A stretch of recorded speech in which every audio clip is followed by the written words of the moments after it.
Teman-teman yang makan Allah, kita sering mendengar orang di bulan puasa, sebelum puasa, bahkan setelah hari raya, membacakan surat Al-Baqarah ayat 183.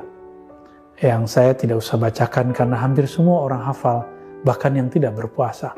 Tapi saya akan mengambil kalimat di situ, diwajibkan atas kalian, wahai orang beriman, berpuasa, siyam atau saum, jamak plural dari saum, kama kutiba alal ladzina min qablikum, sebagaimana diwajibkan atas orang-orang sebelum kamu.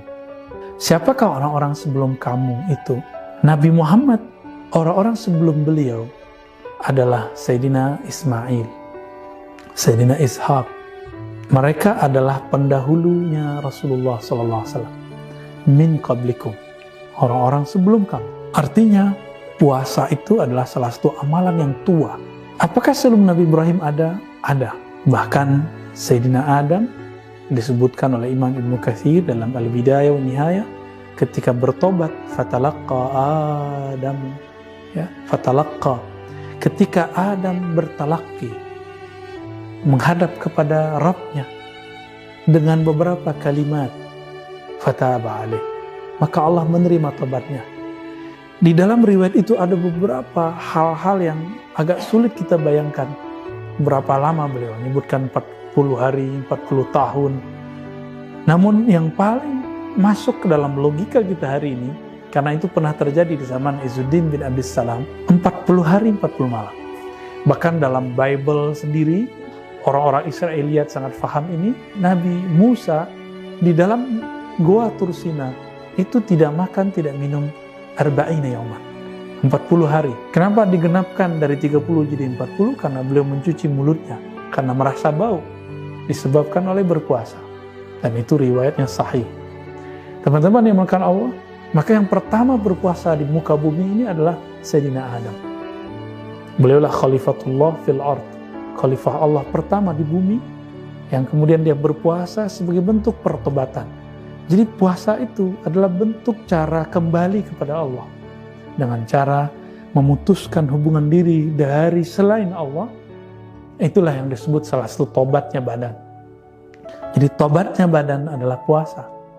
Puasa ini jadi masalah lagi. Ternyata puasa bukanlah bahasa Arab. Puasa dari bahasa Sanskerta lagi.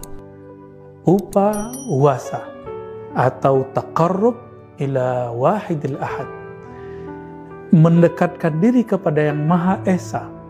Upa itu taqarrub, wasa sang Maha Esa. Dan ternyata sama di dalam Al-Quran, bukan cocok logi, karena memang agama Brahmana ini menurut Imam Al-Jili adalah agama warisan Nabi Ibrahim.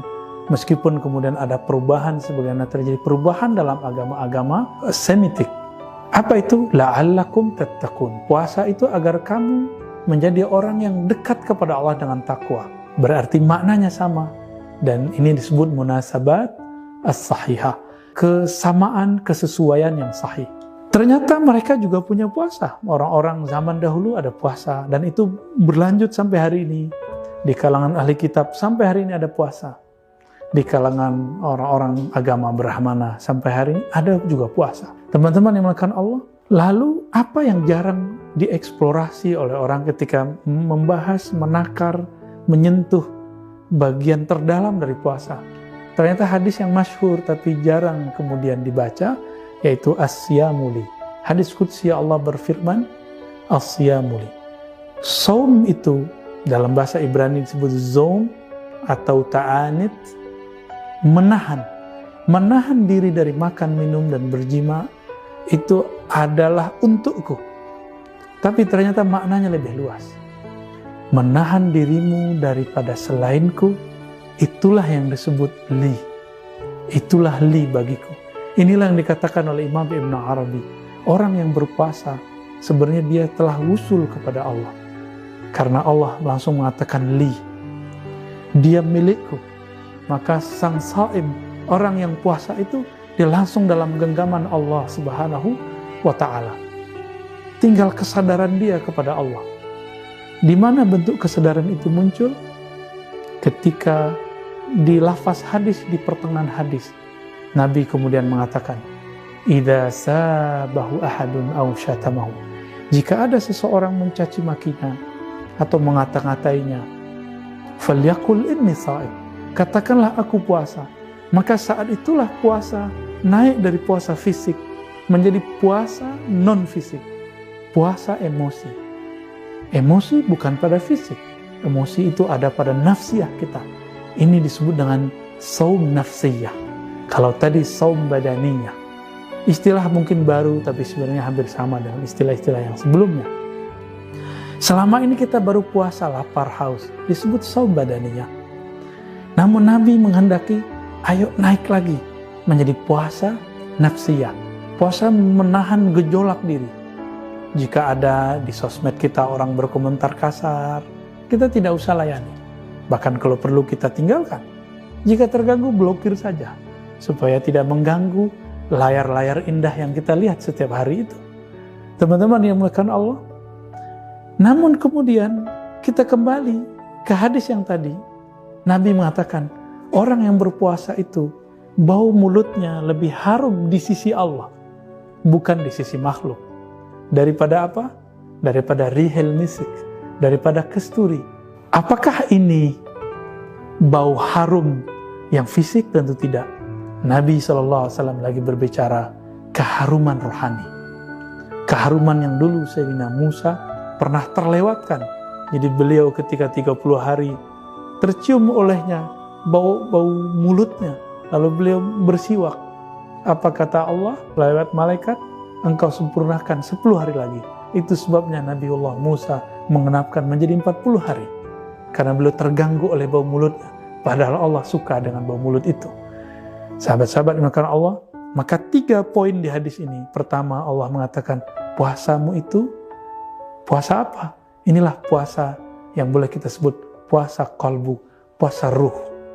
Puasa qalbu dan ruh yang membuang selain Allah dari dirinya, dari dalam qalbunya. Inilah yang kemudian membuat Allah mengatakan, kamu milikku. Dan yang kedua, puasa nafsiyah. Puasa orang-orang yang menjaga dirinya dari gejolak hawa nafsunya. Dan yang ketiga, rahasia puasa itu membuat bau mulutnya harum. Karena orang-orang yang berpuasa, dia tidak mengatakan kata-kata yang kasar. Dia tidak menggosipkan orang lain. Dia tidak merendahkan orang lain. Inilah keharuman hakiki dari orang-orang yang saim. Mari capai puasa seperti ini, puasa yang Allah mau, puasa yang Nabi terapkan. Nabi khuluqul Quran. Itulah hakikat puasa Nabi sallallahu alaihi wasallam. Semoga kita sampai kepada tarafat. Sallallahu ala Muhammad. Assalamualaikum warahmatullahi wabarakatuh.